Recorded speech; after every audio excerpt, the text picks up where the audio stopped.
Welcome to a typical British day, and what better car to review than an Audi. Today we have the 2019 Audi S3 Saloon. Being a 2019 car means that it's fitted with the dreaded GPF, or gas particulate filter. So should you get one of these or actually go for an older model instead? Let's take it for a drive and find out. My name's Tom and you're watching Paragon Cars. Let's go.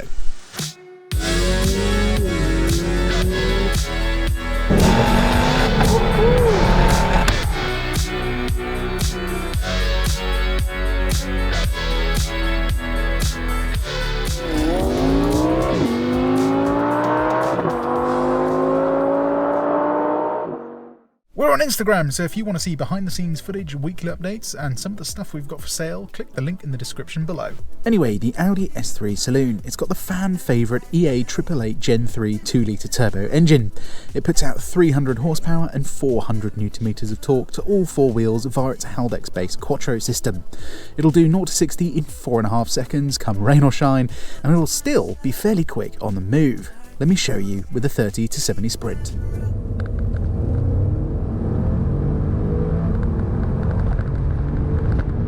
So we managed 4.21 seconds, fundamentally a very fast time considering the power it has. However, you'll notice the much older Audi S3 managed a slightly quicker time of 4.18 seconds. I'm going to go with margin of error on that one though, as there's so many factors to consider when doing these runs. What it does mean though is that the GPF fitted car is basically as fast 30 to 70 as any other Audi S3. Right, inside, this is where the Saloon gets interesting. Of course we have the usual virtual cockpit and pop-up infotainment screen. Fantastic interior this one by the way, it actually feels a bit more expensive than the newer A3. But anyway, it's the rear where the Saloon suffers a bit. You still get an adequate amount of legroom, but the headroom is eaten into by the sloping roofline and means this S3 can feel a tad cramped in the rear. There is a climate vent but no armrest, so yeah, it's okay, but I wouldn't want to spend more than 45 minutes back here. Anyway, boot. The S3 Saloon's boot is actually the largest of all S3 boots, as long as the seats are folded up. You even have a 12-volt socket and a neat little shopping hook. Of course, once the seats are folded down, then the hatchback has a lot more room, but the Saloon car can still carry your 50-inch TV just fine. Also, the seats don't get stuck on the front row when folding them down. Nothing worse than having to play car Jenga when you're in a rush, so I'm glad to see Audi have thought of that one. Right then, let's go for a drive and see what's what on this Audi S3. Another day, another Audi. This time we're back in an Audi S3 Saloon, and these are lovely cars, especially when they're fitted with MagRide, which this one is. This is a slightly more complex version of dynamic chassis control, in which it actually uses magnets, I think, to sort of magnetize the dampers to make them harder or softer.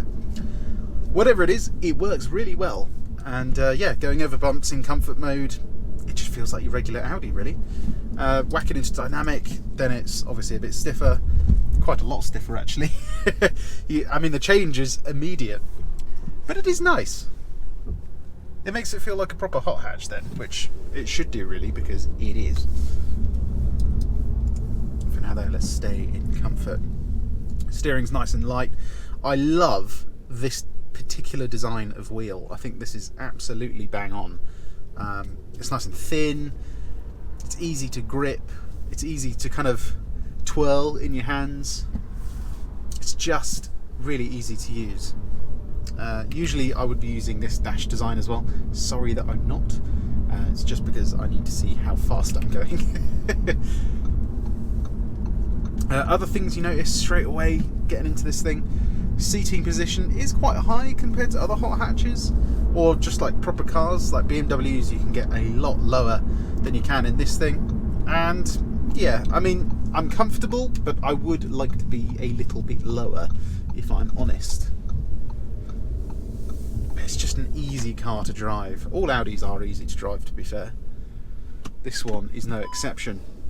Parking this thing, you've got plenty of steering angle. It's only like one full turn lock to lock, I think. Yeah, one full turn lock to lock, which is really good. And it means parking this thing is very easy. Also getting out, you can easily get to the first notch on the door. It's just an easy car to park, perfect for London. And as you saw in the intro, it's kind of got enough room for adults in the back. It's like really close. Not perfect, but you know, I could spend 45 minutes back there. Then coming out of junctions, I'll turn start stop on just for the sake of the test. Most of the time it's going to be off, but put your foot down.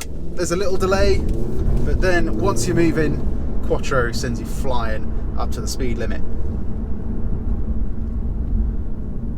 And even though it's a Haldex system, it does just work really well. You don't notice any kind of like front wheel drive, then kicking into, you know, Quattro. It just works. Okay, let's reset our trip computer.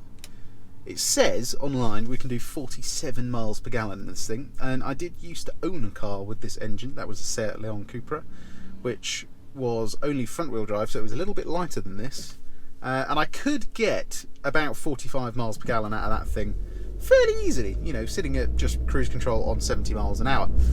So we're going to see if this Audi S3 can do the same thing.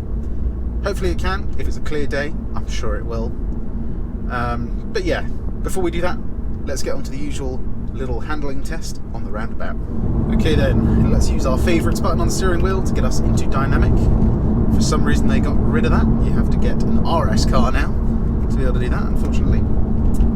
Downshift gears, dual clutch gearbox, fantastic in this thing. Let's get traction into sports as well. Let's see what this S3 is about. Little bit of wheel slip, upshifts for you still. But it's one of those cars that just grips and goes. And sometimes you do just want that.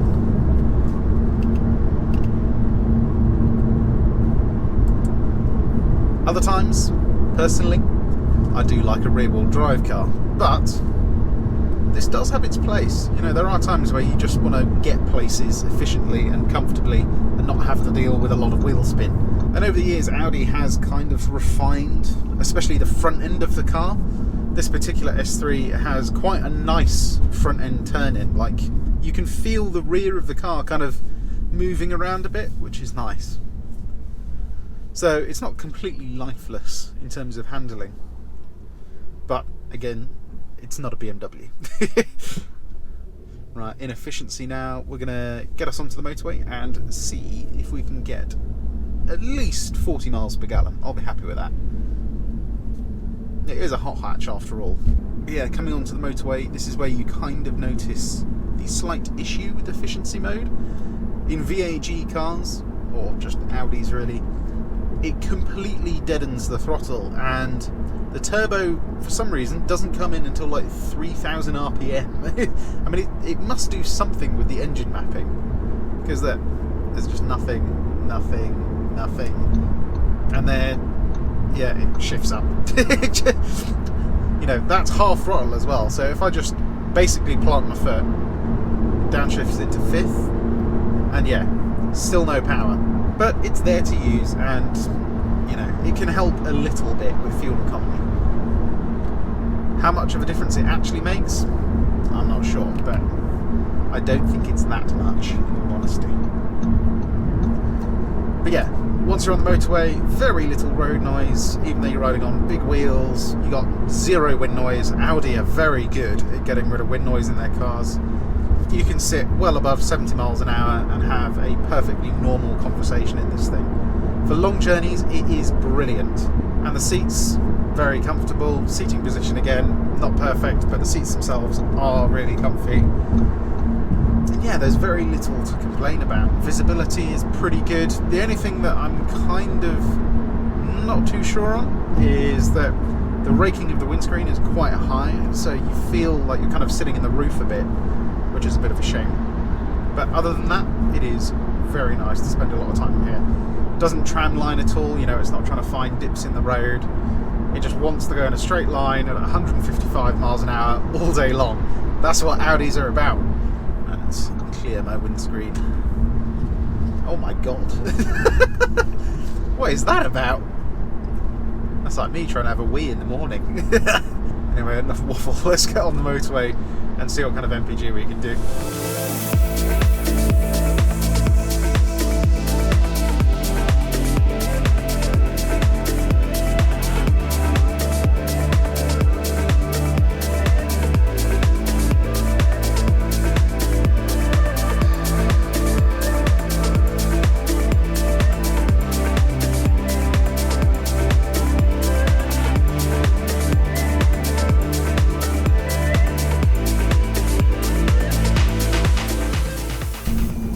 so as you just saw, we were in quite a bit of traffic, and yeah, as such, it's affected our economy figure just a little bit. So we managed 38.2 miles per gallon, which is still not that bad, all things considered, but you know, I would want to see above 40 in something like this.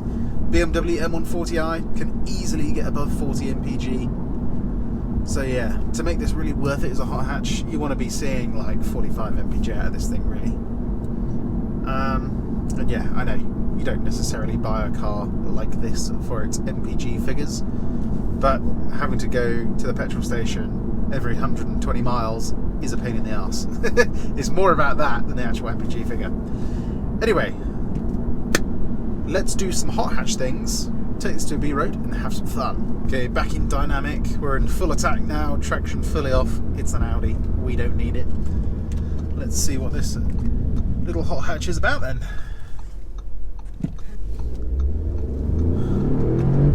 Good pickup from that Quattro system, or Haldex system should I say. Bit of traffic today, so we might have to go round again. Okay, take two. Let's see what we can do. Front end is good. Come off the throttle and it will rotate a little bit. Nothing crazy though. Doesn't really rotate under throttle. But yeah, you get a bit of lift off oversteer. It's typical hot hatch stuff really. And it's not completely inert, that's the main thing. In terms of sound, obviously we got the OPF, GPF, PPF, petrol particulate filter, whatever it is, fitted to this thing, so it's not going to be amazing. That combined with the fact it's already a 2-litre 4-cylinder engine, yeah. Despite that, let's do a little sound check.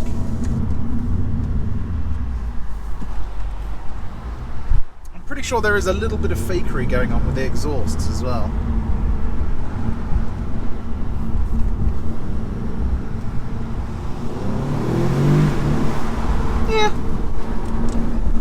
It's okay. I think if you do a res delete in this, it would really help.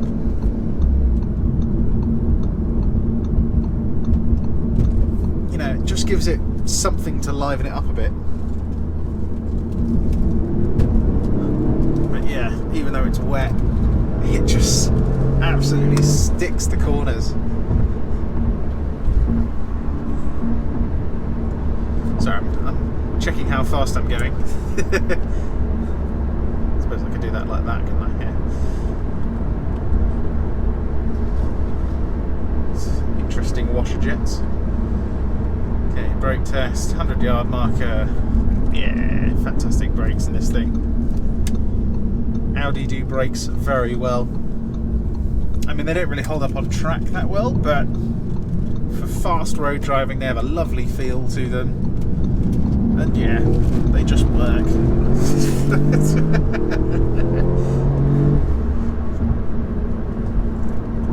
It's an interesting system this. So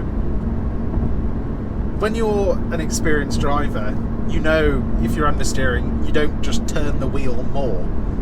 In the Audi, you kind of do, like especially when it's wet, because then the car's going, oh, he's understeering, send more power to the back. So you're kind of tricking the car's ECU into thinking, oh, he's really understeering, he wants to turn that way, let's make sure he does. It's quite an interesting way of driving. It's a bit counterintuitive compared to what you're used to. Like a rear-wheel drive car, you just come off a bit of lock, give it a bit more power. But this, you kind of just turn the wheel more. Like, it's expecting you to be an inexperienced driver. Quite interesting.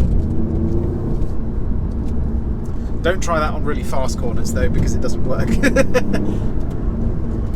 Like this, if you start understeering, yeah, you don't have to drive properly. Yeah, steering feel, it's okay, it's not the best in the world. There's not a huge amount of it. But you kind of know what the car is doing. It doesn't do anything untoward, anything unexpected. Suspension is fantastic, I have to say. It's really comfortable. And even in dynamic, I'd say it's about perfect for UK roads.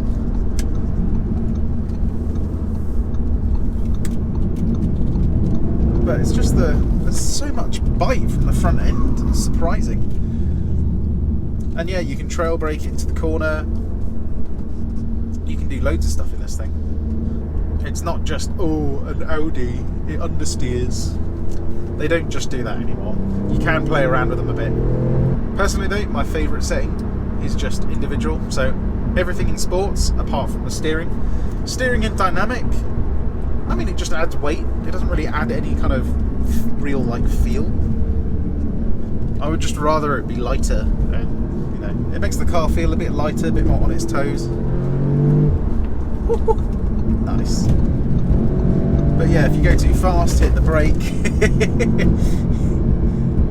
You can get it to wiggle around a bit, especially in the wet.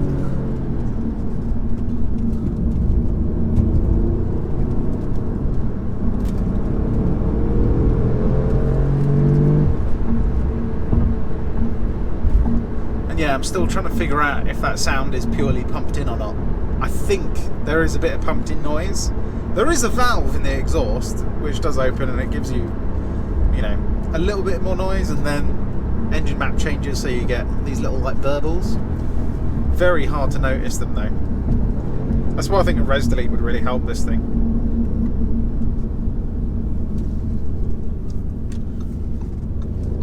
So yeah, for fast road stuff, like big wide open roads, it's not the best car in the world, but it's not going to bore you to death, you know. You can still get a move on, get a hustle on, have a little bit of fun in it. Where Audis are very good though, is on proper British B roads. Let's go to one now, and I'll show you what I mean. Okay, down a little B road then. Let's go. This is where having a small, fairly well balanced, predictable car with four-wheel drive is very good indeed. You can get a serious lick on a road like this. I mean, this is when it basically turns into a rally car. Dab on the brakes, trail brake it in, downshift. Oh yes. This is where Audis are just fantastic. Okay, will we hit 60 before the corner? Let's go.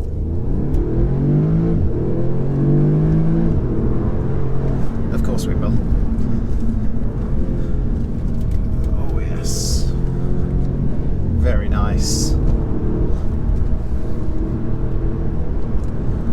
Steering again, pretty good. You know what the car's doing. It's not the best steering in the world, obviously, but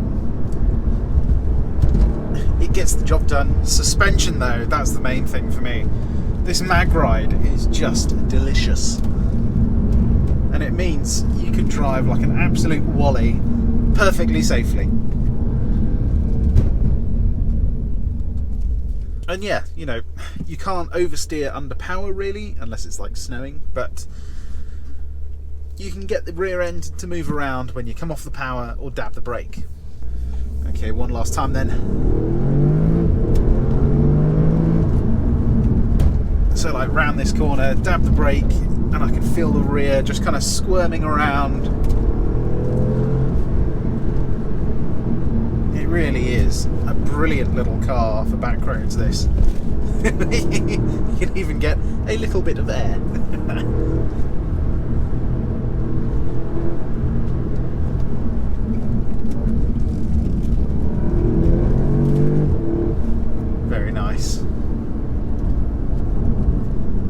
So, am I bored? No. Has it got my heart, you know, sitting at 200 beats a minute? Also, no. It's kind of 8/10. That's where this car is just really nice. You can just get a hustle on. It's easy to drive. It's very user-friendly, this thing. And it doesn't bite you back at all. You're never going to be in a situation where you're like, ooh, that's not good. I'm going to crash. You know, if you're understeering, you can either turn the wheel more like an inexperienced driver does, or you can just come off the throttle and it tightens its line very quickly, very nicely, and very predictably, even with the traction control as off as it'll go. So, to sum this thing up then, my statement still stands from the very first time I drove one of these. It is just nice. It's just a nice car to live with. And you can't go wrong with it. It's good on fuel. I mean, it's not cheap to insure anymore, unfortunately. A lot of these things get stolen, just like Golf R's do. But yeah, that's testament to how good they are. Lots of robbers want to use them as getaway cars, so they must be pretty good, right? So yeah, overall, it's just a nice car, tidy package, very little to complain about. Anyway, as always, if you enjoyed this review, give it a like, and why not subscribe if you're not already, as you can see more content like this, and you can see everything we have for sale, which includes this very highly spec'd Audi S3. You don't see many with mag ride, and it is very much worth the money. So click on the link in the bio and have a look at this car now. Anyway, my name's Tom, and I'll see you on the next one. Bye bye.